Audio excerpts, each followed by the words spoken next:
आणि पहिल्यापासून मीटिंग नाही सांगितलं सरपंच त्याला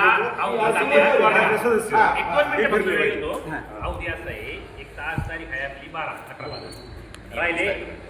एक 20 दिवस आपले हातात राहिले तर तुमची जुनी आता माझ्याकडे शांडच बी ऑलरेडी बऱ्यापैकी बागायत पट्ट्यात थकबाकीदार असतात हे मला 20 वर्ष नोकरीची येते मला चांगला अनुभव मग माझं मत काय आहे की आपण हाय या संधीचा सुवर्ण फायदा घेणं गरजेचं आहे ग्रामपंचायतच्या दृष्टीने प्लस आता ह्यासाठी आपल्याला काय करायला लागेल नवीन नियमानुसार आपल्याला 4-5 ठिकाणी फ्लेक्स लावणे तुमची दौंडी देणे प्रचार प्रसिद्धी करणे ग्रामपंचायत कर्मचारी असतील मी असेल ग्रामसेवक म्हणून मेंबर असतील यांनी त्या प्रत्येक वाढणी ह्या लोकांपर्यंत पोहोचणे आणि त्यानुसार रिक्वेस्ट करणे आणि जेवढी शक्य आहे तेवढी आता ह्यामध्ये एक टप्पा असा आहे की पहिला चालू वर्षाची 100% तुम्ही जरा उदाहरणार्थ सागर फराटेंची की 2000 रुपये चालूची 2000 रुपये आणि मागची 5 वर्षाची थकीत अशी 10,000 रुपये तर त्या 10,000ला 50% म्हणजे 5,000 रुपये आणि चालूची 2 असे 7,000 रुपये एक रकमी ऐका माझं होते एक रकमी म्हणजे चालू वर्षाची 2 मागची थकीत मधली 5,000 अशी 7,000 एक रकमी जर त्यांनी भरली तर ती सवलत लागू आहे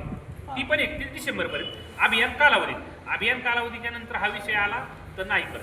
परत ते कुठे गेले त्यांनी जर नाही भरली तर 10-2 12,000 रुपये होते गेले 1 जानेवारीला 12,000 रुपये होते गेले त्यांनी 2 जानेवारीला आले पैसे भरायची रिक्वेस्ट केली तर 12,000 रुपये त्यांना भरायला तुम्ही असं त्यातल्यावर तुम्ही सांगता दिसले ना 1/1/26ला पहिल्या सकाळ पूर्ण भरावं लागत शासनाचा वस्तू जे आला तरी नाही मुदत वाढ नाही 31 मार्च 26 पर्यंत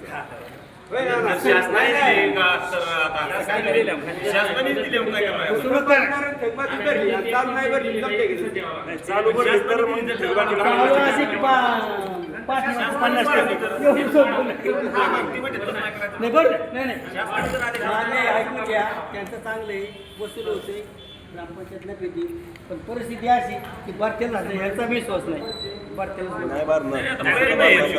जे आपण प्रयत्न करणं आपल्या हातात काम आहे केलं तर हाय नाही केलं तर काय चालू नाही हे तर करून घ्या ठरवा हा चांगलाच आहे शेवटी काय होतं पुढे वाटच नाही चांगलं आहे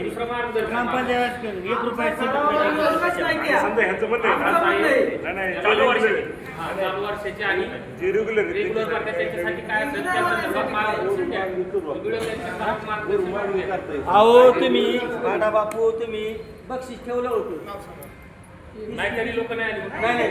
तरी लोक येत नाही राजा बाबू